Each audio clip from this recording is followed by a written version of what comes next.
Did you know that I was an arachnophobe a long time ago?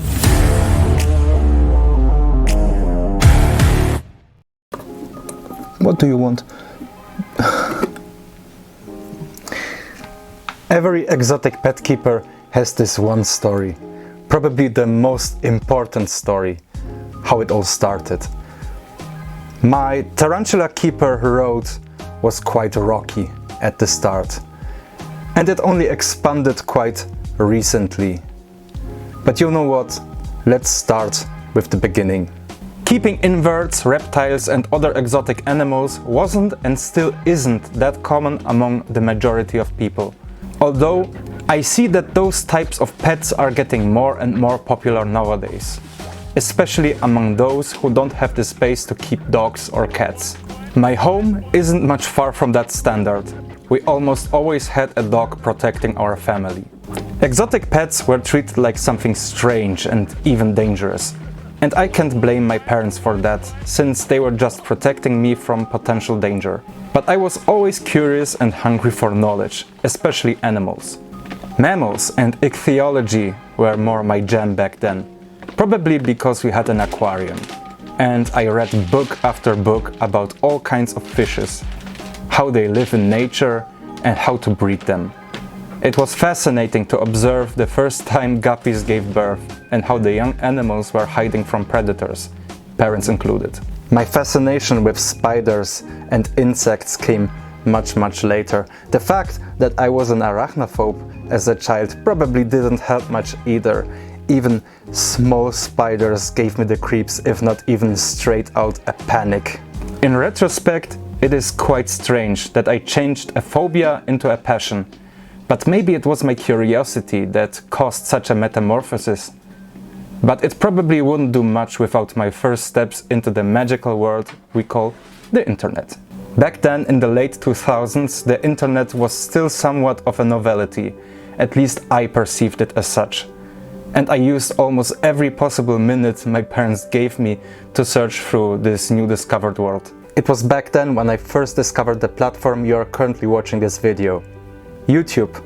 I can still remember finding some of the oldest videos of one of my favorite channels connected to my second biggest passion, mini wargaming, which fueled my creativity to create my first terrain pieces and pushed me to paint more miniatures. But back to exotic animals. During the early years of the internet, I stumbled upon a probably now not functioning Polish website called Arachnophobe, a page dedicated to keeping tarantulas. To me, this was frightening, but also exciting to see how a small spider can grow into a big monster. And the deeper I went down the rabbit hole on this website, with the attached forum, the more I wanted to give it a shot. Especially that the animals were cheap, which was quite important for the 13-year-old me. Troublesome was the fact that spiders weren't common in pet shops. There was maybe one time where my local pet shop had an adult scorpion, of course with a pet shop price attached to it. But what I found on the forums was that the most popular places to get tarantulas were pet expos. And luckily one of the biggest and oldest one was held not far away from me, in Świętochłowice. I visited the expo with my parents, after a very long debate that this stuff interests me very much. Seeing how big the terrarium world was with all those beautiful spiders and reptiles and insects, that was jaw-dropping for me. I tried to convince my parents so I can get my first tarantula, but they didn't share my enthusiasm, so the topic went silent. At least I convinced them to get a mantis, a small one, with a fruit fly colony starter as a freebie. Thinking about this now, it was a miracle that I managed to raise this mantis to full size. Good memories. Keeping this animal healthy fueled my interest for tarantulas even further.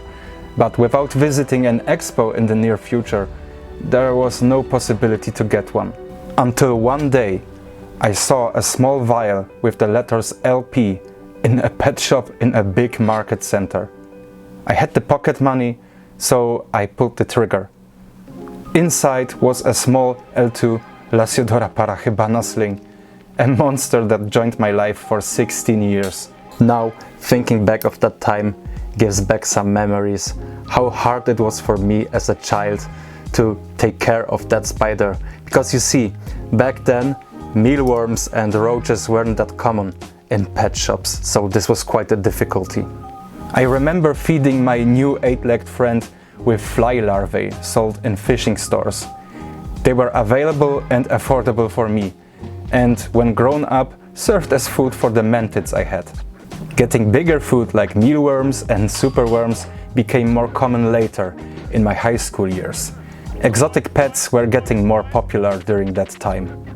I am proud that my first tarantula, raised from a tiny, very angry sling, survived my school and my study years until my first years in my job. The biggest jump in my tea collection came after the big global event that started at the end of 2019. Sitting at home with home office and everything, I remembered the great memories of keeping a tarantula. I ordered 2 through a web store, knowing how little work they required in maintenance, and got a 3rd one as a freebie, the spider that a few years later became the mother of my first breeding project. After some time, while ordering feeder insects, some small enclosures and cocoa fiber, I ordered my first arboreal. With the next order, a Brachypelma hamori and a scorpion, then a GBB. You see where we are going. And it exploded to the place where I am now, where tarantulas and insects are a huge part of my life. And I think this is a fate that a lot of tarantula keepers are experiencing later in their hobby career. So, now it's your turn. How did you start with exotic pets, especially tarantulas? Let us all know in the comments down below. If you like what you saw and want to learn more about tarantulas and other exotic pets, consider subscribing, ring the bell, leave a comment what you like, what you want to see in future videos, and as always, thank you for watching. Tarantula out.